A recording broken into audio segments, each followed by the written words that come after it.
Raiders fans, we've been worried about this for a long time. We've suspected this moment might come. Some people called us paranoid, conspiracy theorists, tinfoil hatters. They said, hey, you Raiders fans need to lay off the reefer. You're just starting drama. Derek Carr is gonna be the QB forever. And even though I want that so badly to happen, for the first time in a while, it feels like it just might be the end. After this devastating loss against the Pittsburgh Steelers on Christmas Eve, when our Christmas dreams are completely crushed, head coach Josh McDaniels was asked about the possibility of resting Carr for these next 2 games. His contract, if he's injured, is guaranteed moving forward.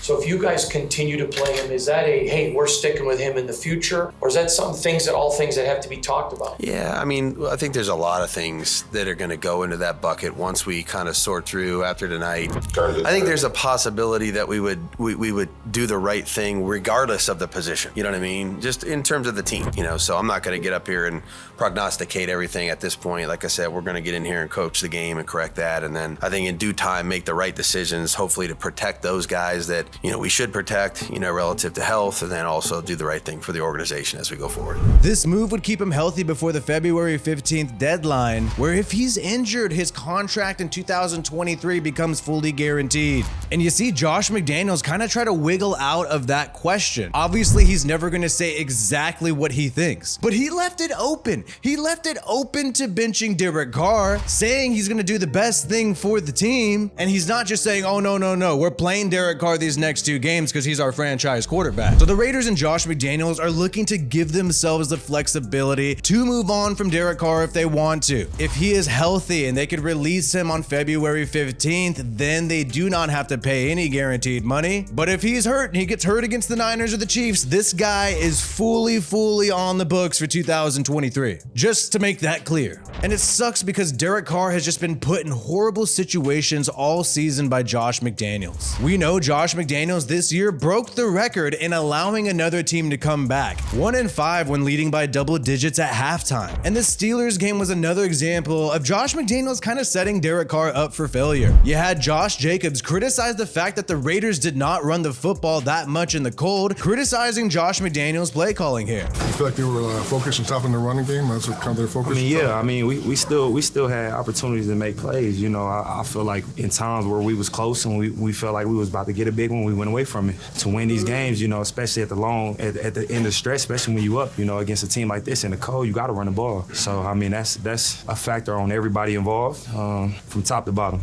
Josh Jacobs had his 4th fewest rushing attempts of the season in this game against the Pittsburgh Steelers. This was also the 2nd coldest game in the history of the NFL at Pittsburgh. And Josh Jacobs only had 15 rushing attempts, which is absolutely absurd given the fact that the last time he had fewer than 15 attempts this season was 8 weeks ago against the New Orleans Saints. So Josh McDaniels decided to force Derek Carr to throw the football in the cold in the second half too much, and then Carr just looked checked out this game. He just looked like he did not care that much, and even in the post-game press conference, he was just like, oh, we got to move on to the next one.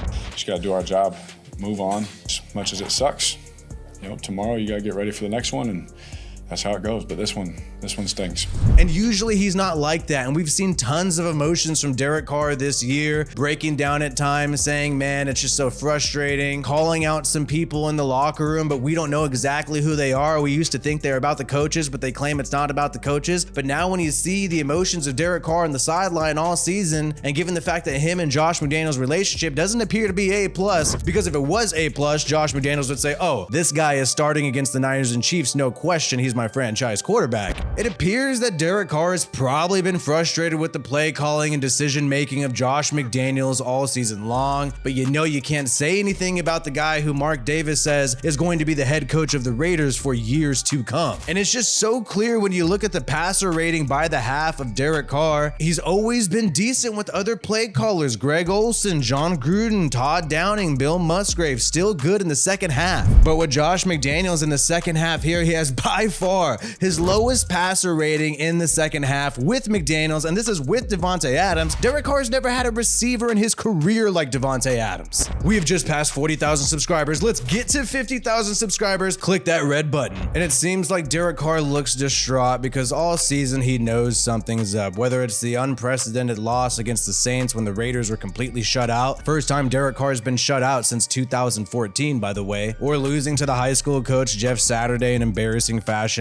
Derek Carr also having his fewest passing attempts in his career against the Rams, even though the Rams had a good run defense. And now you're seeing in the Steelers game, Josh McDaniels refusing to run the football, even though it's the second coldest game in the history of the Pittsburgh Steelers franchise. Now, Derek Carr's mistakes this season have been exaggerated by the media. That is true. That happens a lot with Derek Carr specifically. But he's not perfect, and he has made some bad throws this year, and you saw it in the Steelers game, overthrowing Davante Adams a couple times. And also the bad throw at the end of the game to Hunter Renfrow. However, 2 of his picks bounced off receivers' hands, and it really wasn't his fault there. And he was also sacked 3 times under insane pressure from Cameron Hayward. Meanwhile, Kenny Pickett was not sacked once by the Raiders defense. But even with all that, we've still seen some mistakes from Derek Carr in Josh McDaniels' offense. But he's made it clear to us all throughout the year that he is trying to put the football exactly where Josh McDaniels wants him to put it. What he wants me to get to. I was like, I always want him to know I want to go to exactly what he wants. You know, I want him to think, oh, that's exactly where I think the ball is going to go. I'm trying my best just to execute it exactly how he sees it.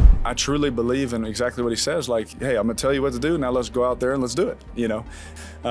But when it comes to the reads and all that kind of stuff, I'm just going to do my best ability what Josh wants me to do. And these throws, putting it where Josh McDaniels wants him to put it, has led to some interceptions, led to some bad throws, led to throwing it in double, triple coverage at times. But with the bad play recently against the Steelers, Josh McDaniels does have enough ammo to move on from Derek Carr. And it feels like this was possibly the plan all along, and that's why his contract originally had this 1 year out, in which the Raiders can release him on February 15th with no consequences. Derek Carr does have a no trade clause, but that does not matter if you're going to release the guy anyway. So we don't really know the future of Derek Carr until February 15th. But if the Raiders rest him these next 2 games, which seems highly likely based on Josh McDaniels' comments today, it is definitely going to make Derek Carr upset, and he'll feel like the writing is on the wall and this relationship is finally over. The Raiders will likely argue that they're just trying to be flexible and that's why they're resting Derek Carr. But once you rest the guy, in my opinion, you already burned that bridge. And we originally freaked out about the 1 year out in the contract, and we said, hey,